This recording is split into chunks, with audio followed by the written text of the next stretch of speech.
প্রশংসা মহান রব্বুল আলামিনের জন্য, যার অশেষ মহিমায় অশেষ কৃপায় আমরা জুমার দিনে সবাই একত্রিত হতে পেরেছি, মসজিদে উপস্থিত হতে পেরেছি। এজন্য আল্লাহর দরবারে আমরা শুকরিয়া জানাই, আলহামদুলিল্লাহ।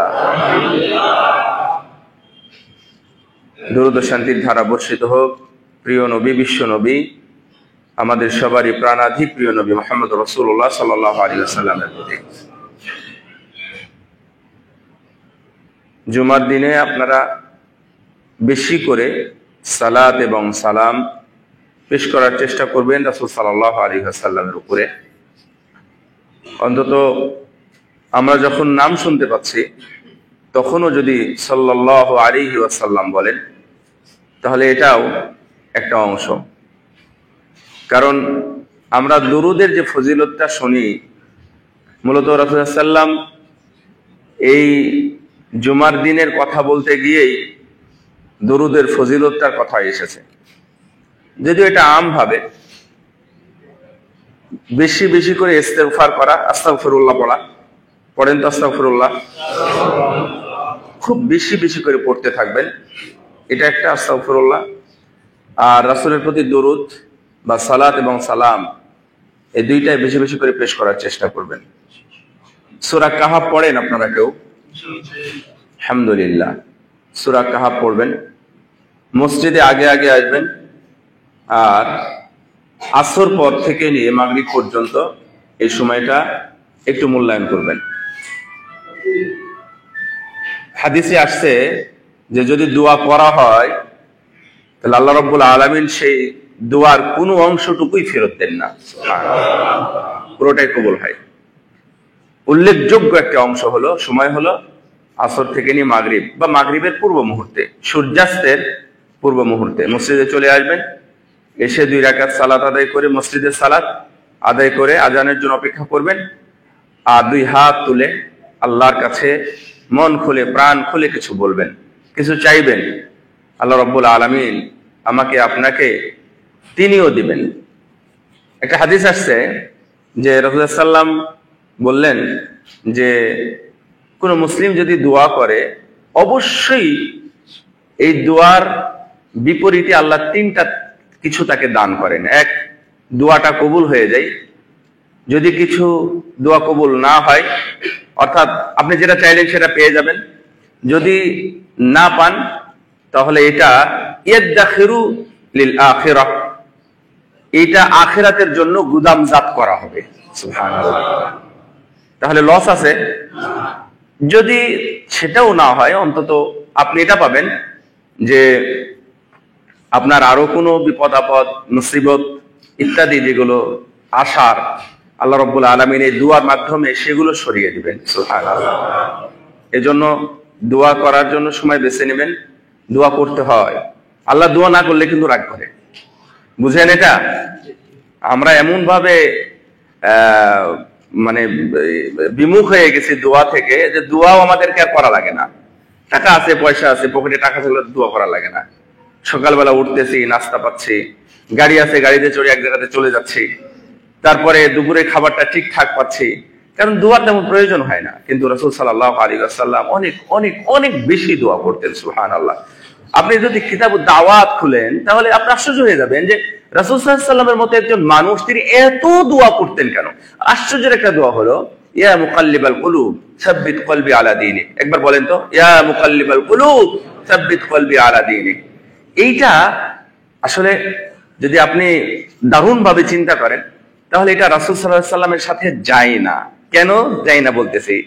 কারণ রাসূল সাল্লাল্লাহু আলাইহি ওয়াসাল্লামের পক্ষ থেকে, আল্লাহর পক্ষ থেকে তার ঘোষণা হয়ে গেছে তিনি কি জান্নাতে তিনি সর্বপ্রথম প্রবেশ করবেন। তার জন্য একটা আলাদা স্পেশাল জান্নাত তৈরি করা আছে। সুবহানাল্লাহ। তার সুপারিশ ছাড়া মানব জাতির কোনো মানুষ কিয়ামতের ময়দানে জান্নাতে যেতে পারবে না। এত কিছুর পরে এই দোয়াটা কি, হে আল্লাহ, তুমি আমাকে, আমার অন্তরের পরিবর্তনকারী মহান রব, তুমি আমাকে তোমার দ্বীনের উপরে অটুট রাখো। সুবহানাল্লাহ। এই দোয়া রাসূলুল্লাহ সাল্লাল্লাহু আলাইহি ওয়াসাল্লাম কেন পড়তেন? উনি ভয় পেতেন যে না জানি আমি কোনো সময় আমার পাপ পিছলে চলে যাই। কারণ অনেক নবী রাসূল তেমন হয়েছে, ছোটখাটো তাদের অপরাধ মানে গৃহীত আছে, তাদের অপরাধগুলো লিখিত আছে। রাসূল সাল্লাল্লাহু আলাইহি ওয়াসাল্লাম একেবারেই নিষ্পাপ, তার কোনো পাপ তাকে স্পর্শ করতে পারে নাই। সুবহানাল্লাহ। এই দোয়া পড়ার কারণে, সুতরাং আপনি এমন কিছু হয়ে যান নাই যে দোয়া করতে হবে না। দোয়া মন ভরে প্রাণ ভরে লম্বা সময় দোয়া করবেন। আগে বেদাতি দোয়া হতো, ওগুলো বেদাত, পৃথিবীর সব বিদ্যান বেদাত বলেছেন, তাহলে ওর পিছনে পড়ে না থেকে আপনি নিজে নিজে একটা সময় বের করেন, আল্লাহর কাছে দোয়া করবেন ইনশাআল্লাহ। আজকে আল্লাহর প্রতি সুধারণা, এর উপরে কথা বলবো ইনশাআল্লাহ। আল্লাহর প্রতি সুধারণা মানে আপনার কি মনে হয় আপনি একজন তাওহীদপন্থী একজন মুসলিম? আপনি 5 ওয়াক্ত সালাত আদায় করেন, আদায় করার চেষ্টা করেন সেটা বলবো না, আদায় করেন। আপনি শিরক বিদআতও করেন না, আল্লাহর ফরজিয়াত আপনি ইনকার অস্বীকার করেন না, রাসূল সাল্লাল্লাহু আলাইহি ওয়াসাল্লামকে বা আল্লাহকে অপমান করেন না, তাহলে আপনার ধারণা কি আল্লাহ আপনাকে অপমান করবে? অপমান করবে? ইনশাআল্লাহ আল্লাহ রাব্বুল আলামিন আমাদেরকে অপমানিত করবেন না। সুবহানাল্লাহ। এটা হচ্ছে আল্লাহর ব্যাপারে সুধারণা। আমি যত বড়ই গুনাহগার হই না কেন, আল্লাহ হলেন গফফার, আল্লাহ হলেন গফুর, আল্লাহ হলেন তাওয়াব। তাওয়াব শব্দের অর্থ কি কেউ জানেন? তাওয়াব মানে হ্যাঁ, তওবা কবুলকারী। আরো সুন্দর অনুবাদ আছে, কে বলতে পারে? আরো সুন্দর অনুবাদ হলো বারবার তওবা গ্রহণকারী। সুবহানাল্লাহ। তার মানে একবার তওবা গ্রহণ করে না, এই জন্য আল্লাহর নামই হচ্ছে তাওয়াব। আবার দেখেন আল্লাহর নাম, আপনারা তো গফুর মানে জানেন, গফুর ক্ষমাশীল, এবং এই ক্ষমার কোনো মেয়াদ নাই, কোনো অন্ত নাই, কোনো পরিমাণ নাই, কোনো সময় নাই। উনি গফুর, গফুর, মৃত্যু পর্যন্ত আপনার এই নামটা আপনি স্মরণ করতে পারেন এবং তাকে গফুর বলে ডাক দিয়ে আল্লাহকে বলেন যে আল্লাহ তুমি আমাকে ক্ষমা করে দাও, আল্লাহ রাব্বুল আলামিন ক্ষমা করে দেবেন। আবার এটার চাইতে আরো উন্নত মানের আর একটা নাম আছে, ওটা কি? গাফফার। আছে, নাম আছে না? আল্লাহর কাছে যদি গাফফার নাম, মানে এই গাফফার শব্দের অর্থ হলো ক্ষমাশীল, ঠিক আছে, তবে যিনি বারবার ক্ষমা করেন, অনেক বেশি বেশি ক্ষমা করেন, তার নাম হলো গাফফার। সুবহানাল্লাহ। তার মানে আপনি হয়তো হতাশা ফিল করতেছেন, হতাশায় ভুগতেছেন যে আল্লাহ রাব্বুল আলামিন মনে হয় আমাকে ক্ষমা করবেন না, কিন্তু আল্লাহ তার নাম রেখে দিয়েছেন গাফফার। তার গুণ হলো গাফফার, তার গুণ হলো তাওয়াব, যার গুণ হলো রহমান, যার গুণ হলো রহিম। তাহলে এত কিছু গুণে যিনি আছেন, তার কাছে কি হতাশা চলে? ইনশাআল্লাহ আমরা হতাশ না, হতাশ। আল্লাহ বলছেন ওয়ালা তাহিনু ওয়ালা তাহজানু ওয়া আনতুমুল আ'লাউন ইন কুনতুম মুমিনিন। হে মুমিন, তুমি যদি মুমিন হয়ে থাকো তাহলে তুমি চিন্তাও করো না, কোনো ভয়ও করো না। চিন্তাটা হলো দুনিয়া এবং আখিরাতে, কিন্তু এটা লেটে হয়। চিন্তাটা খুব গভীরভাবে এবং দেরিতে হয়, আর ভয়টা ইনস্ট্যান্ট, এখনই ভয়, এখনই ভয়। এইটাকে বলা হয় ভয়, অর্থাৎ মৃত্যুর সময় মানুষ ভয় পায়। আর আখিরাতের ব্যাপারে, পরকালের ব্যাপারে মানুষ চিন্তায় থাকে যে কি হবে না হবে। আল্লাহ রাব্বুল আলামিন সবগুলোই দূর করে দিয়েছেন। ইন্নাল্লাযীনা ক্বালু রাব্বুনাল্লাহ সুম্মা ইসতাকামু তাতানাজ্জালু আলাইহিমুল মালায়েকা আল্লা তাখাফু ওয়া লা তাহজানু ওয়াবশিরু বিল জান্নাতি আল্লাতী কুনতুম তুআদুন। যখন মানুষ মারা যায় তখন আল্লাহ রাব্বুল আলামিন ফেরেশতা পাঠান, ফেরেশতা এসে তাদের ঘাড়ে হাত দেয়, উপস্থিত হয়, উপস্থিত হয়ে বলে তোমরা না ঈমান এনেছো, তোমরা না আমানতু বিল্লাহ বলেছো, বলেন তো আমানতু বিল্লাহ। আবার বলেন আমানতু বিল্লাহ। এটা বললে ঈমান তাজা হয়। মাঝে মাঝে বলবেন, এটা বলবেন এবং কালেমা শাহাদাত বলবেন, তাহলে ঈমানটা আবার নবায়ন হবে, নতুন ভাবে আপনার ঈমানটা আপনার ভিতরে অন্তরে ঢুকবে। যদি আপনার কোনো শিরক হয়ে যায়, ঈমান দুর্বল হয়ে যায়, যদি ছোটখাটো রিয়া ঢুকে যায়, বলবেন সাথে সাথে আমানতু বিল্লাহ। আবার বলেন এই আমানতু বিল্লাহ বলে এর উপর যারা থেকেছে আল্লাহ রাব্বুল আলামিন তাদের জন্য ফেরেশতা নামিয়ে দিয়ে সে মৃত্যুর সময় বলতেছে লা তাখাফ, খবরদার ভয় পেও না, তুমি ভয় পেও না, আর আখিরাতের ব্যাপারে চিন্তাও করো না। আমরা এই যে তোমার সঙ্গী হলাম এখন থেকে নিয়ে কবর এবং কবর পর্যন্ত, কবর থেকে নিয়ে জান্নাত পর্যন্ত আমরা তোমাদের সাথেই থাকবো। সুবহানাল্লাহ। এই ধরনের একটা ঘোষণা যদি আপনি পান, সুবহানাল্লাহ, যদি এই ধরনের একটা ঘোষণা আপনাকে দুনিয়াতেই কোনো ডিসিএস এসে দেয়, কোনো মিনিস্টার এসে আপনাকে দেয়, তাহলে আপনি কেমন ফিল করবেন? আপনি একটু ভেবে দেখেন। কিন্তু বড় বড় মহান ফেরেশতা, হাদিসে আসছে মহান ফেরেশতার কথা, মানে জিবরিল, মিকাইল, ইসরাফিল, মালাকুল মাউত, এই ধরনের বা আল্লাহ রাব্বুল আলামিনের আরশ বহনকারী গুরুত্বপূর্ণ যে ফেরেশতাগুলো আছে, এই ফেরেশতাগুলো আপনার কাছে এসে বলবেন যে তুমি ভয় পেও না, চিন্তাও করো না, আমরা তোমাদের সাথে আছি। সুবহানাল্লাহ। এইটা হলো আল্লাহ রাব্বুল আলামিনের ব্যাপারে ভালো ধারণা পোষণ করা। আর একটু বলি, আল্লাহর ব্যাপারে ভালো ধারণা পোষণ করা, আপনি একটু ফিল করবেন, হ্যাঁ, নিজেকে খবরদার অহংকারী ভাববেন না, নিজেকে এমন ভাববেন না যে আমি অনেক কিছু করে ফেলেছি। আপনি এক রাকাত সালাত দিয়ে রাত পার করেন নাই। রাসূল সাল্লাল্লাহু আলাইহি ওয়াসাল্লাম উনি একটা আয়াত দিয়ে পুরো রাত জেগেছিলেন, আপনি অমর হন নাই। আবু বকর রাদিয়াল্লাহু তাআলা আনহু তার জীবনে সাক্ষাৎ কোন গুনাহ করেছেন কোন সাহাবী বলতে পারেন না, এবং উনিও নিজে কোনোদিন গুনাহ করেন নাই, আপনি ওই পর্যায়ে যান নাই। ওমর রাদিয়াল্লাহু তাআলা আনহু যার কাছ থেকে শয়তানি পালিয়ে যেত, ওসমান রাদিয়াল্লাহু তাআলা আনহু উনি অন্তত 7-8 বার জান্নাতের সুসংবাদ পেয়েছেন। আলী ইবনে আবি তালিব রাদিয়াল্লাহু তাআলা আনহু যার ব্যাপারে রাসূল সাল্লাল্লাহু আলাইহি ওয়াসাল্লাম বলেন এ হলো ইলমের শহর, ইলমের শহর, রাসূল সাল্লামের আপন চাচাতো ভাই, নিজের মেয়ের জামাতা, তাহলে তাদের মতো তো আপনি হন নাই। তাহলে অহংকার করার কিচ্ছু নেই, অহংকার করার কিছু নেই। জাস্ট একটু ফিলিংটা নিয়ে আসতেছি আমি। একটু ভাবেন তো যে আজকে আমি কোনো পাপ করি নাই, আমি কারো ক্ষতি করি নাই, কারো উপর জুলুম করি নাই, কাউকে অভিশাপ দিই নাই, কাউকে আমি গালি দিই নাই, ফজর সালাত জামাতের সাথে আদায় করেছি। কোন সালাতটা সর্বোত্তম কে বলতে পারে? আর না না, আমি একটাতে আছি, একটাই উত্তরটা কমপ্লিট হয় নাই। আচ্ছা আমি বলে দিই, ফজরের সালাত এটা ঠিক আছে, ফজরের সালাতের জামাত এটাও ঠিক আছে।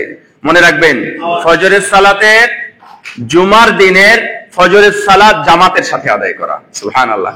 আজকে আপনারা যারা পড়েছেন তারা তো ভাগ্যবান, যারা এই জামাতের সাথে যারা পড়েন নাই, আমি মনে করি আপনাদের একটু হলেও কপাল পড়েছে। ভবিষ্যতে চেষ্টা করবেন সবাই, একটু মন ভরে বলেন তো ইনশাআল্লাহ জুমার দিনের ফজরের সালাত অবশ্যই জামাতের সাথে পড়বেন, যে কোনো ভাবে, যে কোনো স্থানে। যখন পারলেন না, সফরে আছেন, অন্তত যেখানে জামাত হচ্ছে সেখানে গিয়ে হাজির হন, সেখানে হাজিরা দিয়ে ফজরের সালাতটা জামাতের সাথে পড়বেন ইনশাআল্লাহ। আল্লাহ যেন আমাদের সবাইকে তৌফিক দান করেন, কারণ এই সালাতকে সর্বোত্তম সালাত বলা হয়েছে।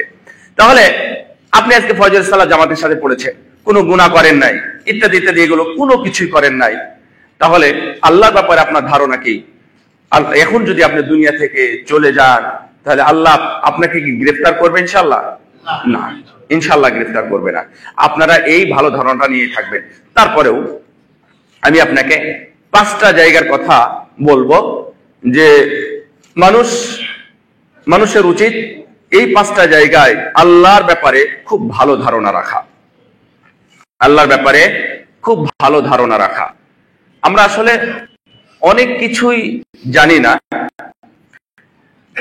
আমরা সৌদির কাছ থেকে একটা ভাষা শুনতাম, আল্লাহ করিম।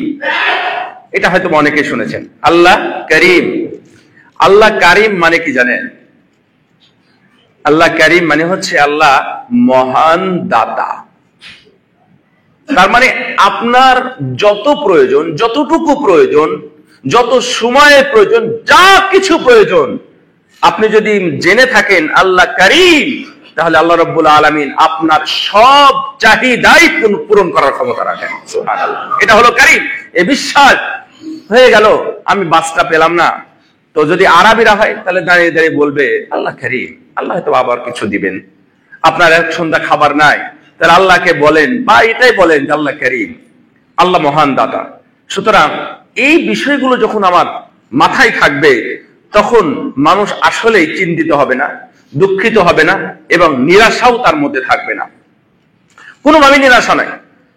রাসূল সাল্লাল্লাহু আলাইহি ওয়াসাল্লাম বলছেন উমর ইবনে খাত্তাব রাদিয়াল্লাহু তাআলা আনহু কে, লাউ আন্নাকুম তাতাওয়াক্কালুনা আলা আল্লাহি হাক্কা তাওয়াক্কুলিহি লারাযাকাকুম কামা ইয়ারযুকুত তায়রা তাগদু খিমাসা ওয়া তারুহু বিতানা। শোনো সাহাবীরা, তোমরা যদি আল্লাহর উপর ভরসা করার মতো ভরসা করতে পারো, যেমন ভরসা করা উচিত তেমন ভরসা করো, যদি করতে পারো, তাহলে অবশ্যই আল্লাহ তোমার রিজিকের ব্যবস্থা করে দিবেন।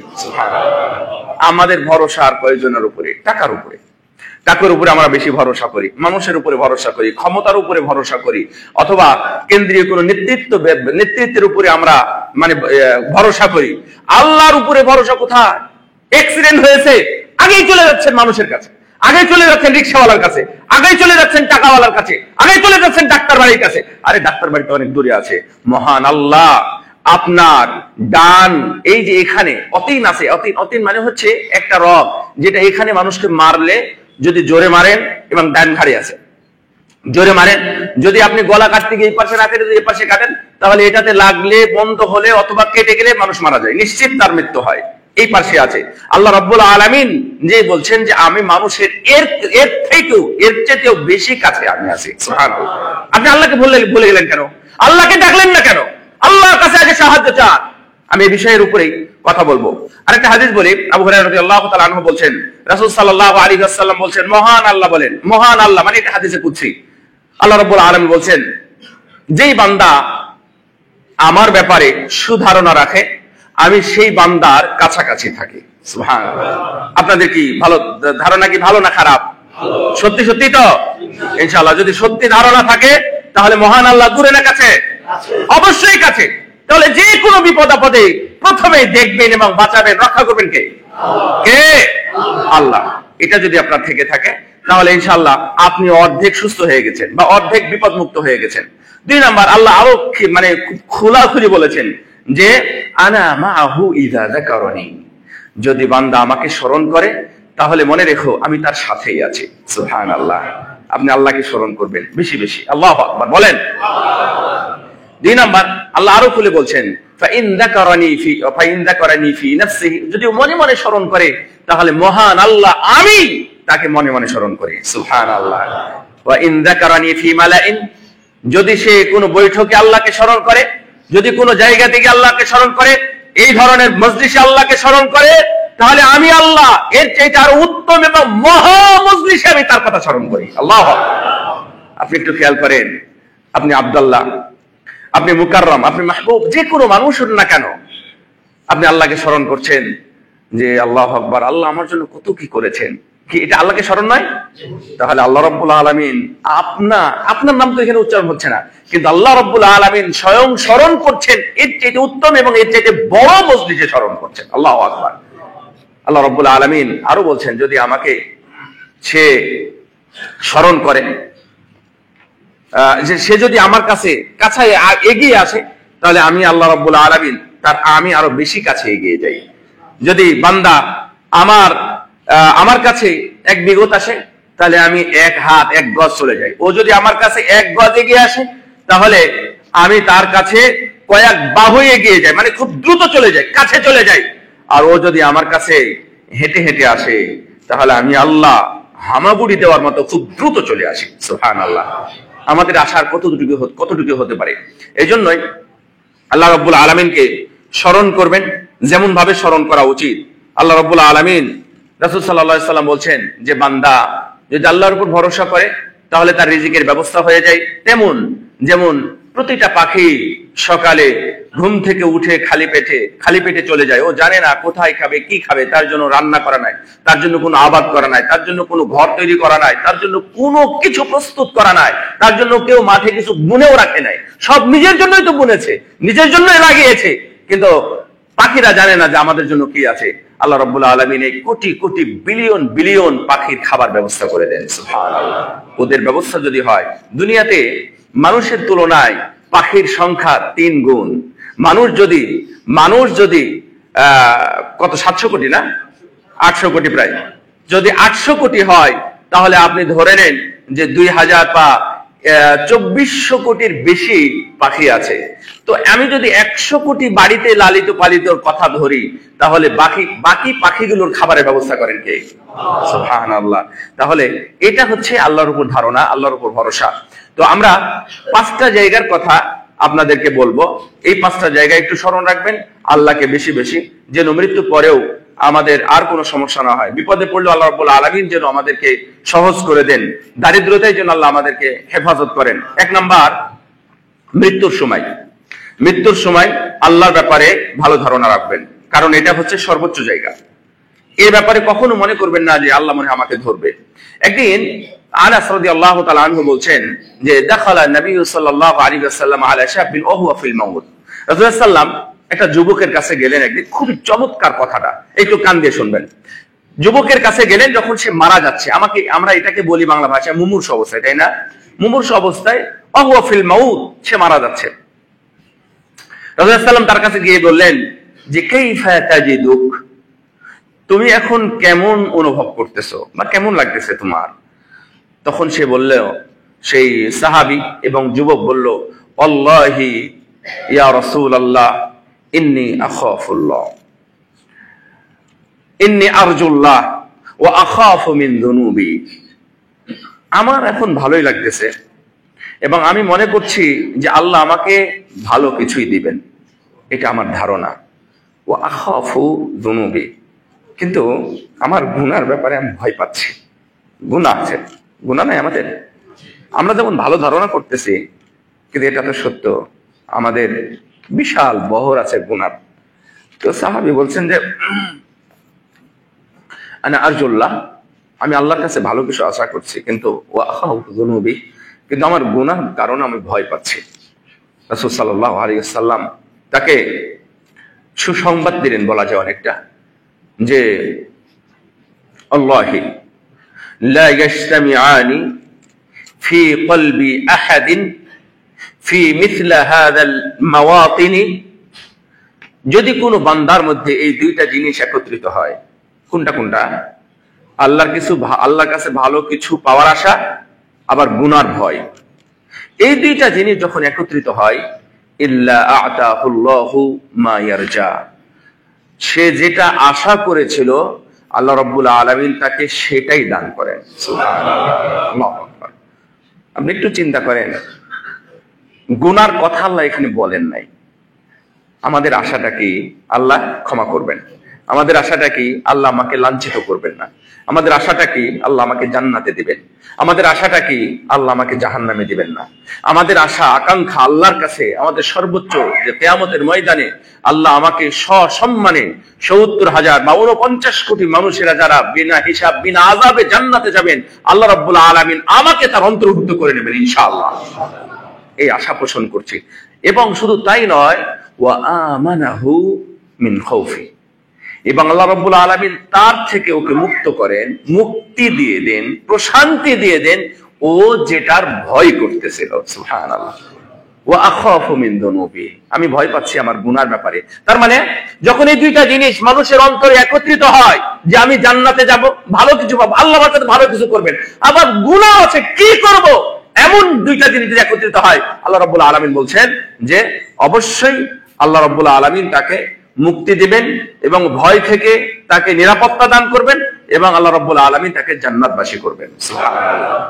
এই 2টা জিনিস, তাহলে মৃত্যুর সময় আমাদের এই ধারণা রাখা উচিত। এবং রাসূলুল্লাহ সাল্লাল্লাহু আলাইহি ওয়াসাল্লাম এটাও বলেছেন, লা ইয়ামুতান্না আহাদুকুম, তোমাদের কেউ যেন মারা না যায়। আপনারা আল্লাহর ব্যাপারে ভুলে গেছেন। আল্লাহকে যদি ভুলে যান ভাই, কিয়ামতের ময়দানে মানুষ অন্ধ অবস্থায় উঠবে, সে কিছুই দেখবে না। এমনি তো অন্ধকার, কিয়ামত কি ভালো নাকি অন্ধকার?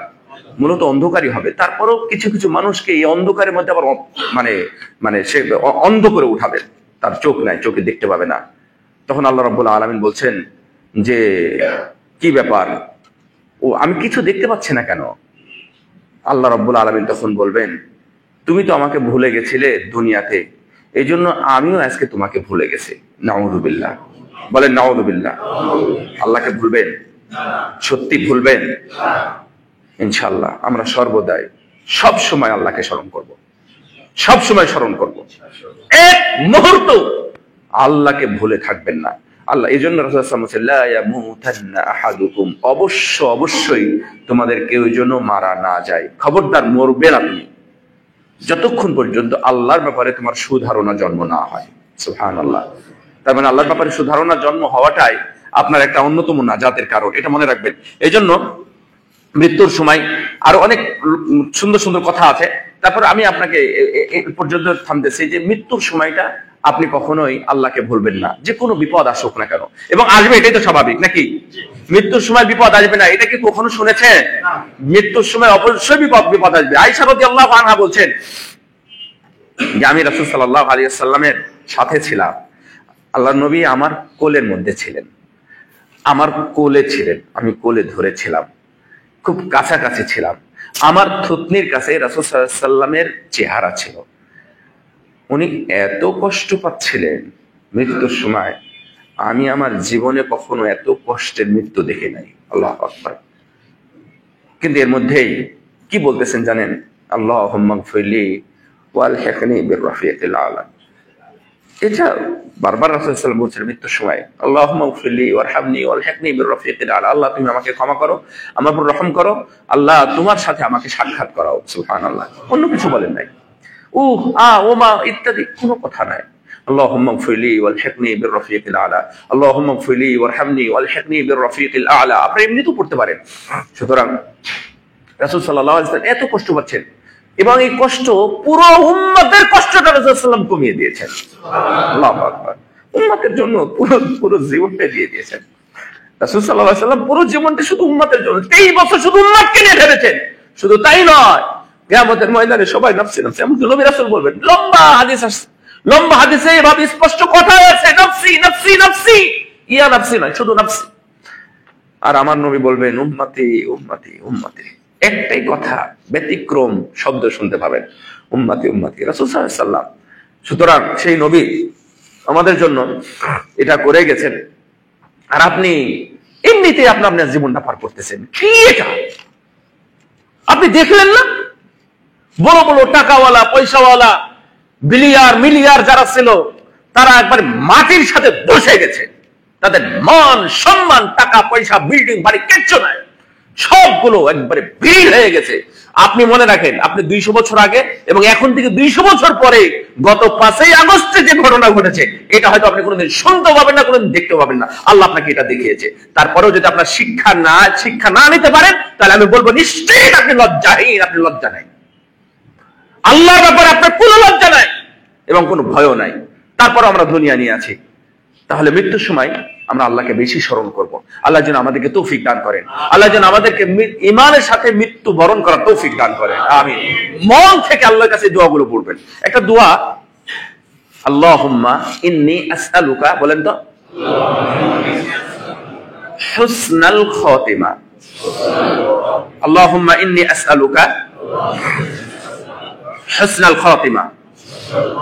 হুসনা মানে সুন্দর, খাতিমা মানে হচ্ছে শেষ, মানে আল্লাহর কাছে শেষটা চাওয়া। এমনকি শেষ জায়গায় আপনি এটা পড়তে পারবেন, আল্লাহুম্মা ইন্নী আসআলুকা। এটা তো মুখস্থ সবাই, তাই না?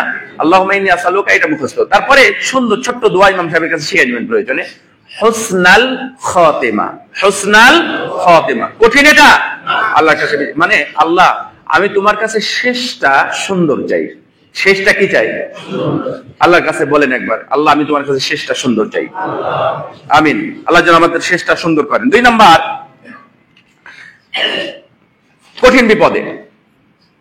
কঠিন বিপদের সময় একটা আয়াত আসছে যে কঠিন বিপদের সময় 3 জনের ঘটনা, আমি ঘটনাটা বলতে পারবো না, কিন্তু স্মরণ করাই দিই।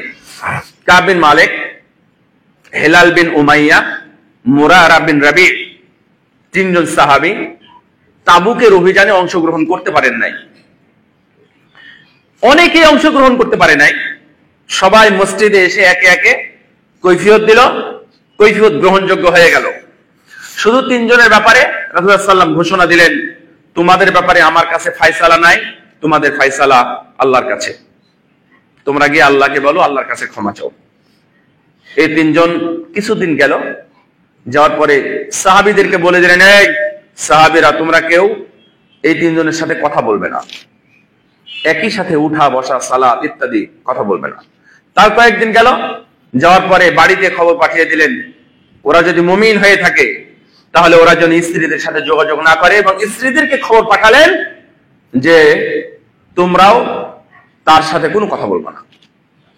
এখন বলেন তাদের জীবনটা কেমন, কিভাবে কেটেছে? 50 দিন তারা কান্নাকাটি করেছে, খাওয়া নাই, ঘুম নাই, মসজিদের খুঁটির সাথে এসে বেঁধে রাখতেন। না জানি কোনো গুনাহ হয়ে যায়, আল্লাহকে ভুলে যায়। আমাদেরকে অন্য কাউকে স্মরণ করলে হবে না, এখন কাকে স্মরণ করতে হবে? কাকে? এর চাইতে বড় বিপদ আর কি হতে পারে? এই বিপদে তারা আল্লাহকে এমন ভাবে ডাকলো, আল্লাহ রাব্বুল আলামিন তাদেরকে ক্ষমার ঘোষণা দিয়ে আয়াত নাজিল করে দিলেন। সুবহানাল্লাহ। وعلى الثلاثة الذين خلفوا حتى إذا ضاقت عليهم الأرض بما رحبت وضاقت عليهم أنفسهم وظنوا أن لا ملجأ من الله إلا إليه ثم تاب عليهم ليتوبوا إن الله هو التواب الرحيم। আল্লাহ রাব্বুল আলামিন এত সুন্দর একটা সংবাদ পাঠালেন। তিনজন মানুষ যুদ্ধের ময়দান থেকে পিছিয়ে পড়েছিল বা পিছিয়ে দেওয়া হয়েছিল।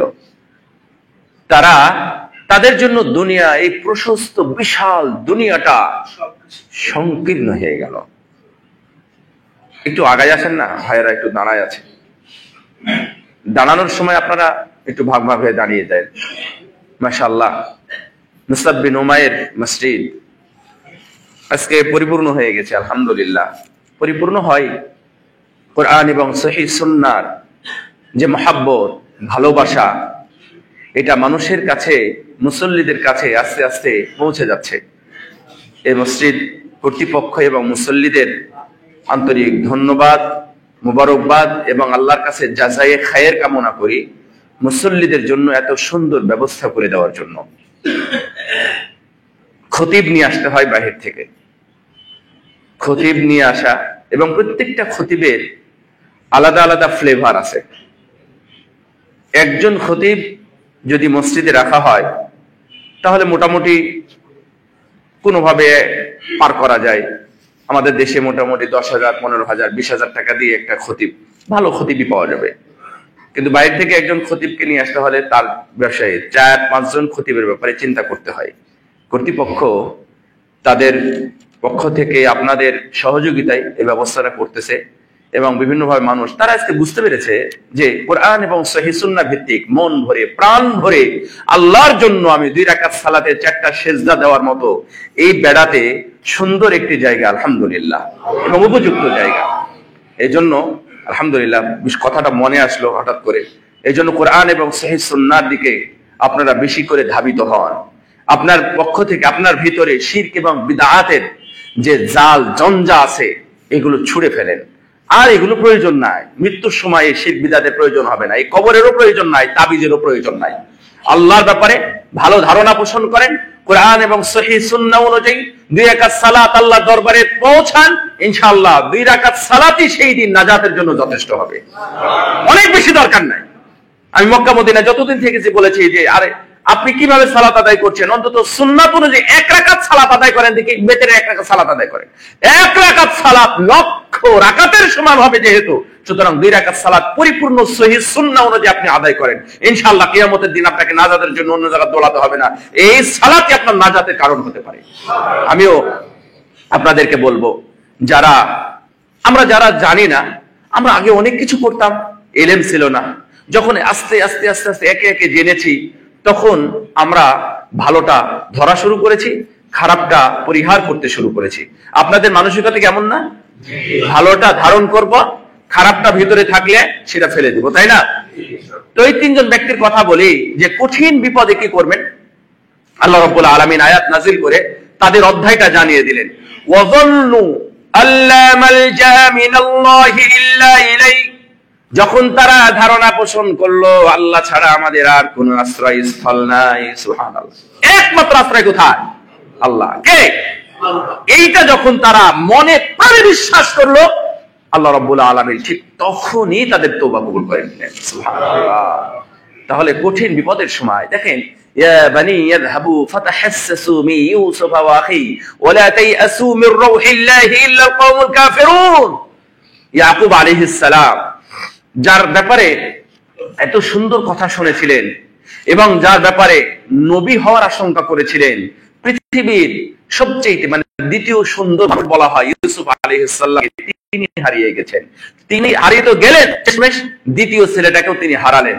যখন হারিয়ে দিলেন তখন তার 10 সন্তানকে বললেন, আমার সন্তান, তোমরা কেউ আল্লাহর ব্যাপারে নিরাশ হও না, আল্লাহর ব্যাপারে নিরাশ হও না। নিরাশ হয় কারা?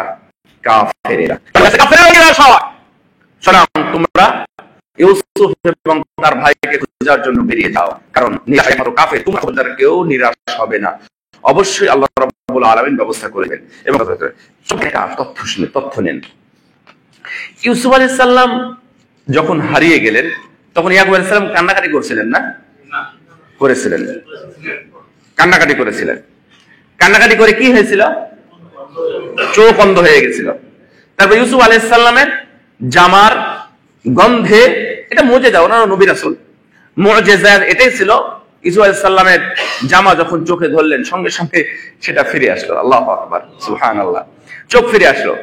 তাকে জিজ্ঞাসা করা হয়েছিল, ইউসুফ একটা সন্তান, ও মারা গেছে অথবা বাগে খেয়ে ফেলেছে বা হারিয়ে গেছে, তাহলে আপনি এত কান্না করলেন কেন? কান্না করে করে আপনি চোখটা নষ্ট করে ফেললেন, চোখ অন্ধ করে ফেললেন কেন? তাহলে সন্তানের শোক আপনার কাছে কি এতই বড় ছিল? তো জবাবটা শোনেন কোন দিকে।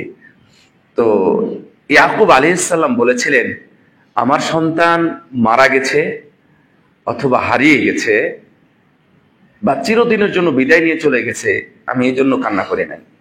আমি মূলত কান্না করেছিলাম যে আমার সন্তান সে কোনোভাবে পথভ্রষ্ট হয়ে যায় কিনা। সুবহানাল্লাহ। এই ভয়ে আমি কান্না করেছিলাম। কান্না করতে করতে, কারণ নবীর সন্তান পথভ্রষ্ট হয়ে যাবে, আল্লাহর কাছে আমি কি জবাব দেব? আমার কোনো অবহেলা আছে? আর আপনার সন্তানকে কিভাবে লালন পালন করেন? সব সুবিধা, সব ফ্যাসিলিটি দিয়ে আপনি তাকে অমানুষের মতো তৈরি করতেছেন, তাকে কাফেরের দেশে ঢুকিয়ে দিচ্ছেন, অথবা তাকে ওই এমন জায়গাতে রাখতেছেন যেখানে সালাত নাই, সিয়াম নাই ইত্যাদি। আর ইয়াকুব আলাইহিস সালাম শুধু কান্নাই করেছেন, চোখ অন্ধ করেছেন, কারণ আমি ভয় পাচ্ছি আমার সন্তান হয়তো পথভ্রষ্ট হয়ে যেতে পারে, এই ভয়ে আমি কান্না করেছিলাম। যাই হোক, আমি কঠিন বিপদে স্মরণ করবেন কাকে? এটা শুধু মৌখিক ভাবে বলবেন না। তারপরে 3 নাম্বার, দারিদ্রতায়। এটা খুব সহজ কথা যে দারিদ্রতে আমরা আল্লাহকে স্মরণ করব। একটা হাদিস শুনেন, রাসূল সাল্লাল্লাহু আলাইহি ওয়াসাল্লাম বলছেন, মান নাযালা বিহি ফাকাতুন, যখন কোনো মানুষের উপরে দারিদ্রতা চাপে বা দারিদ্রতা নেমে আসে, তখন আনজালা বিহান নাস, তখন এই মানুষটা টাকার জন্য কোথায় যায়? মসজিদে যায় না আল্লাহর কাছে যায় না মানুষের কাছে যায়? এটা কিন্তু হাদিস অনুবাদ করতে শুনে রাখেন। রাসূল সাল্লাল্লাহু আলাইহি ওয়াসাল্লাম বলছেন যে মানুষ বিপদে হুট করে মানুষের কাছে চলে যায়। আল্লাহ নবী বলছেন, কানা কমিনান আল্লাহ ইয়াসুদ্দা হাজাতাহু ওয়া ফাকাতা। তাহলে মনে রেখো, ধরে রাখো, ম্যাক্সিমাম এটাই, ম্যাক্সিমাম এটা হাদিস অনুবাদ করছি, আপনারা ভুল বুঝবেন না যে আমি বাণী অনুবাদ করছি। ফাকামিনুন, কমিনুন হচ্ছে ম্যাক্সিমাম, মানে না সূচক। ফাকামিনুন আল্লাহ তাসুদ্দা হাজাতাহু ওয়া ফাকাতা, মনে রেখো ম্যাক্সিমাম ধরে রাখো, অধিকাংশই তার প্রয়োজনটা পূরণ হবে না এবং তার দারিদ্রতাও দূর হবে না। আর কিছু কিছু বান্দা আছে, যখন সে বিপদে পড়ে, বিপদে পড়ার সঙ্গে সঙ্গে সে আল্লাহ রাব্বুল আলামিনকে স্মরণ করে, আল্লাহর কাছে নাজিল হয়, মানে আল্লাহর কাছে চলে যায়। তাহলে মনে রেখো, ফায়ুশিকুল্লাহু বিরিজকিহি আজিলান আও আজিলান। তাহলে দারিদ্রতায় যখন সে আল্লাহকে স্মরণ করে, তাহলে যে কোনো এক সময়, খুব দ্রুত সময় অথবা কিছু সময় পরে হলেও আল্লাহ রাব্বুল আলামিন তার রিজিকের ব্যবস্থা করে দেন। সুবহানাল্লাহ। তাহলে মানুষের কাছে দৌড়াবেন নাকি আল্লাহর কাছে দৌড়াবেন? এগুলো আমরা মৌখিক ভাবে যত সুজা এবং সুন্দর করে বলে থাকি, আমরা বাস্তবতায় করতে পারি না। তারপর হাদিসে আসছে যে কি যেন, তাফাররাগ লিইবাদাতি ইয়া ইবাদি তাফাররাগ লিইবাদাতি, হে আমার বান্দা। সুবহানাল্লাহ, কি সুন্দর ডাক, হে আমার বান্দা, তুমি আমার জন্য ইবাদতে কিছু সময় বের করো, ইবাদতে কিছু সময় বের করো, তাহলে আমি তোমার মন এবং তোমার হাত প্রাচুর্যতায় পরিপূর্ণ করে দেব। সুবহানাল্লাহ। কি করতে হবে? ইবাদতের সময় দিতে হবে। কোথায় সময় দেবেন? ইবাদতে, মসজিদে, মাদ্রাসায়, এতিমখানায়, সালাতে, সিয়ামে, হজ, যাকাত ইত্যাদি যত ভালো কাজ আছে, কোরআন তেলাওয়াত এবং জিকির আজকার সহ ফজরের সালাত পড়ে বসে থাকবেন, একটা লম্বা সময় বসে থেকে 2 রাকাত সালাত আদায় করে তারপরে এখান থেকে উঠবেন। এইভাবে যারা সময় বের করে, আমি আল্লাহ রাব্বুল আলামিন তার যত দারিদ্রতার পথ আছে আমি সব পথ বন্ধ করে দেব। সুবহানাল্লাহ। শুধু পথ বন্ধ করব না, আমি তার প্রাচুর্যতায়, তার টাকা পয়সা, ধন দৌলত, গাড়ি বাড়ি ইত্যাদি যা কিছু আছে, যত প্রয়োজন হয়, আমি সবকিছু দিয়ে তাকে পরিপূর্ণ করে দেব। ওয়াইল্লাম তাফালে, বান্দা শোনো, এটা আল্লাহর কথা, হাদিসে বলছে, এ বান্দা শোনো, যদি আমার জন্য সময় বের না করো তাহলে আমি তোমাকে প্রাচুর্যতা তো দিবই না, তবে কোন সময় যদি কাফেরদের মতো তুমি পেয়েও যাও তাহলে ওয়ালা মাসুদ্দা ফাকরাকা ওয়া আমলাউ শুগুল ওয়া আমলাউ ইয়াদান বিশুগুলিক, আমি তোর হাতকে ব্যস্ততায় পরিপূর্ণ করে দেব, আর তোর দারিদ্রতা কখনো ফুরাবে না। কোটি টাকারও যদি মালিক হোস, কোটি টাকার মালিক হওয়ার পর আল্লাহ তোর দারিদ্রতা কোনোদিন শেষ করবে না। নাউযুবিল্লাহি মিন যালিক। তাহলে আমাদের এখানে আল্লাহর ব্যাপারে সুধারণার ক্ষেত্রে দারিদ্রতার বিষয়ে আপনি আল্লাহর দিকে রুজু হন, আল্লাহর কাছে চলে যান, আল্লাহর কাছে চান, ইবাদতে মশগুল হন। সকালে উঠেই কোরআন তেলাওয়াত করবেন, সকালে উঠেই কোরআন তেলাওয়াত ফজরের আগে অথবা পরে, তাহলে আপনার পুরো দিন দেখবেন বরকতে পরিপূর্ণ হয়ে যাবে ইনশাআল্লাহ। 4 নাম্বার, দান করার সময়। এখানে একটা বিষয় যে দান করার সময় আমরা সবাই ভুলে যাই যে আমাদের টাকা ফুরিয়ে যাবে। রাসূল সাল্লাল্লাহু আলাইহি ওয়াসাল্লাম বলেছেন, সর্বোত্তম দান যে তখন দান করবে যখন তুমি সুস্থ এবং যখন তোমার টাকা পয়সার প্রতি লোভ এবং প্রয়োজন আছে, আবার যখন মনে হবে যে টাকা দিয়ে কমে যাবে, কাজটা কিভাবে করবো, ঠিক ওই সময় বেশি বেশি করে তুমি দান করো, বেশি বেশি করে দান করো। কিন্তু আমরা এখানে ধরা খেয়ে যাই, এখানে আমরা দুর্বল হয়ে যাই। আল্লাহর উপর ধারণা রাখেন, আল্লাহর উপর সুধারণা রাখেন। সুধারণা রাখলে দেখে আপনার যেটা একজন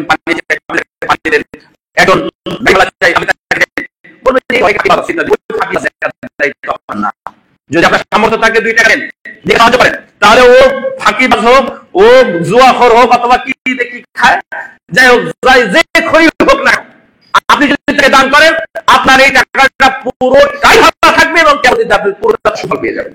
তাহলে অত দূর আপনার যাওয়ার দরকার না। হ্যাঁ, যদি নিশ্চিত জানবেন এটা, তাহলে ব্যাস আপনি প্রয়োজনে বন্ধ রাখতে পারেন।